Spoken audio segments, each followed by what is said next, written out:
Welcome back. I really hope Thomas is recording this time, and we are here on the What You Don't Know Outside the 540 segment. Yeah, he was so busy frying me, he didn't know what segment we was in, but it's definitely when you got to worry about if the producer's going to start it or not. Easy now, easy. I'm easy now. It's really hard to get your thoughts sometimes. Bruh. Take it easy. But what are we in right now? What segment is this? This is the What You Don't Know Outside the 540 show segment. I remember one of the very first episodes we did. I did a whole segment as I did the local flavor segment, and I put all the info of the What You Don't Know Outside the 540 in the local flavor. And you were sitting there looking at me crazy for half the segment. Then you finally asked me hey, what are you doing, what segment are we on? And I was like, man, and we had to cut it.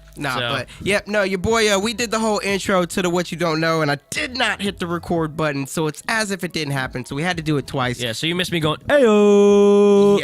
Yeah, it was. That was the word of the week, by the way. Yeah, it was. That's how you found people in the house. Awesome, so fantastic. But the NFL season got underway, and the Patriots took a loss. Were you surprised by that? Extremely. The way they lost was really tough. I was I watched some of that game, but I was also partaking in some other activities that night, and it was. From what I saw, it was really close. And then I woke up in the morning and saw that it was like 40-20 something. I was like, what in the world? Yeah. I did not expect for the Patriots to lose. Tom Brady played pretty good.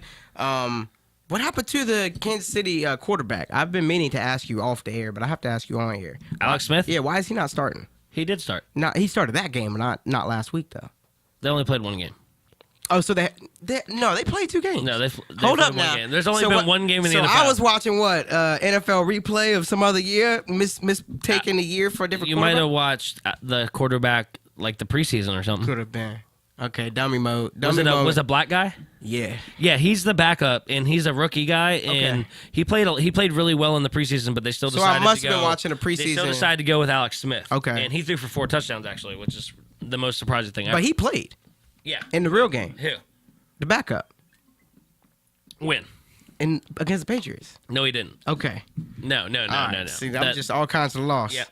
Yeah, you had me confused. Boom. The Redskins sucked. They just missed a lot of tackles. They didn't catch a lot of balls.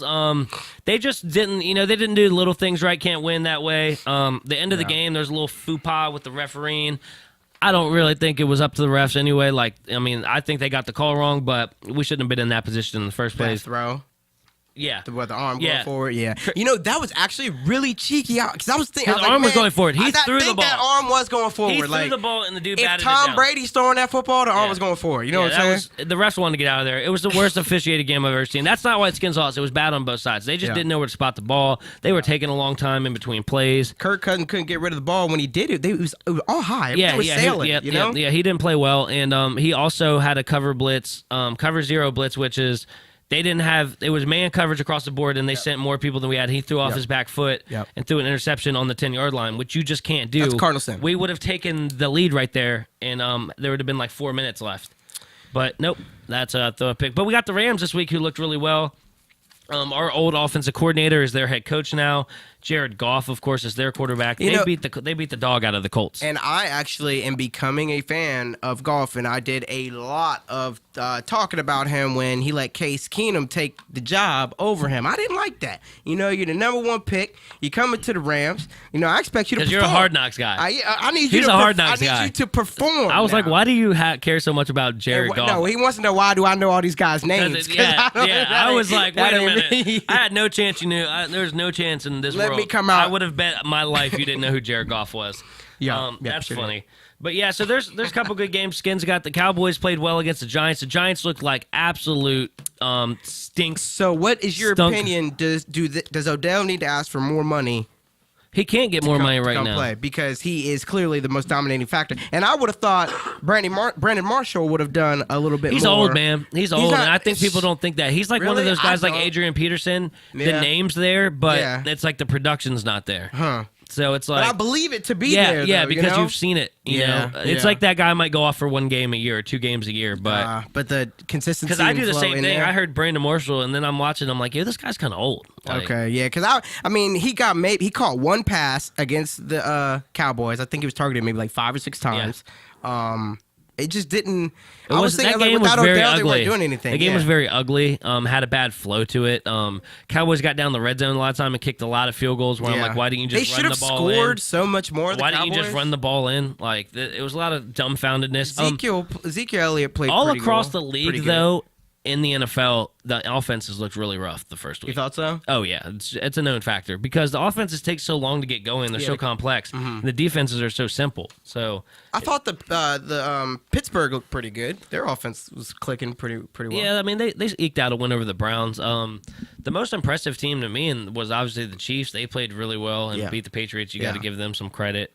But that's the probably Seahawks Packers played a really ugly game. Yeah, that was ugly. That game was 0-0 until there's 3 minutes left in the second half. Yep. And then the Bears almost beat Atlanta. That would have been nuts. That would They have had been nuts. 4 plays from the 8-yard line, and the Bears couldn't get it in. All they had to do was score a touchdown. And why is Matt Ryan got to try so hard? Yeah, he's a try hard guy. You know, I mean, no, I'm saying against that team, Oh, he looked like he was pulling out all the stops. He And threw an Matt Ryan- 88-yard touchdown or 98-yard touchdown. That was pretty nuts. It was a good.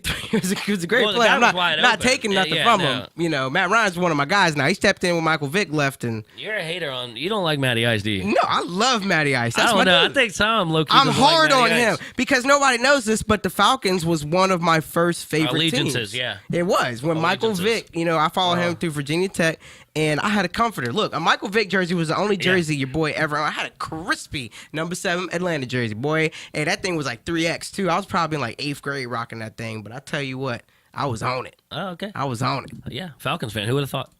Everybody, Tom also has been a fan of 31 other NFL teams. that's at one not point. true. That is not true. And that is yeah, not so true. we got some good football coming on this week. Hope you guys enjoy the NFL as much as we do. We'll be talking a lot about it. Hey, JP St. Louis will be on next week. Yes, he sure will. Talking about his upcoming fight.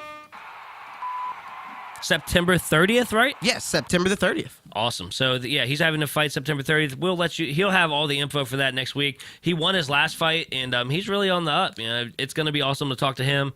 And he always has some good opinions, and I love his confidence every time he comes on. Oh yeah, that dude, he's got too much sauce. Yeah, too much I sauce. love the confidence. I really do. It really do. It's really good to have on the show. Because he's actually saying right here, you can check him out on Facebook, that he's getting ready to ride to Minnesota to dominate at Driller Fights. That's their tag. Hashtag No Mercy live at Flow Combat, September 30th. So he said that you can check the full highlight coming soon, coming from Eric Chang. So that's pretty cool. Hey, if you didn't check it out last night, there was a really cool 30 for 30. I won't get too much into it because I want you guys to see it. It was about the backup players. The NFL went on strike. I have the year. I'll pull it up. But what you need to know is the NFL went on strike. It was in the 80s sometime. And what happened was these backup players had to come in and play while the real players were going. This was like the middle of the season. And some teams did well with this, having some players that didn't want to strike, some that did, and other players were completely unified and striked, all together as one. And some teams did really, some teams had stayed together during this, and the Redskins did a really good job, ironically, of finding a backup team and putting a good backup team on the field. And they won 3 games for the team. So they ended up going on to win the Super Bowl that year. The strike only lasted 3 weeks. The players all came back. The old players got replaced mostly except for a couple, and that team went on to win the Super Bowl. Now, at the end of this whole story, I want you to see it, so I won't get too much into it, but these players did not get Super Bowl rings. What are your thoughts on that?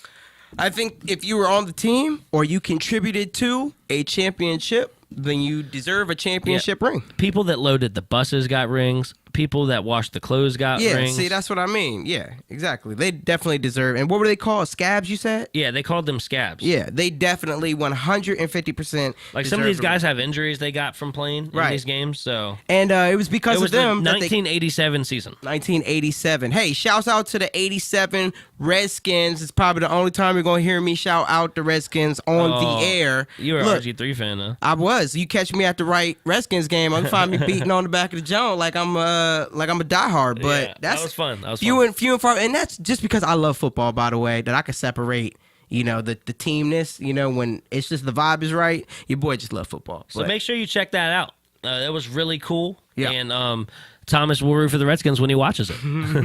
So hey, it's been a really good show. Thanks for checking it out. I hope you enjoyed all the new sound bites that we had.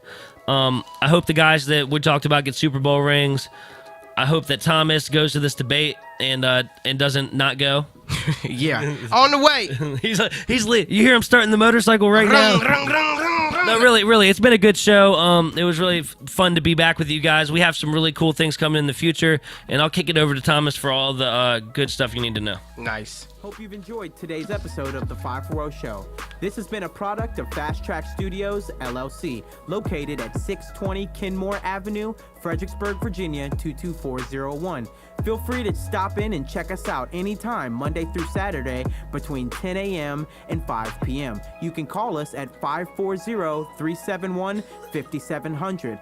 Book your session at fasttrackstudiosllc.com. Make sure that you're checking us out at facebook.com/The 540 Show. Check out the full audio of The 540 Show at soundcloud.com/The 540 Show. Full videos will be uploaded to youtube.com/The 540 Show. Thank you very much for listening to this week's episode, and we hope to see you back next week. Bye now.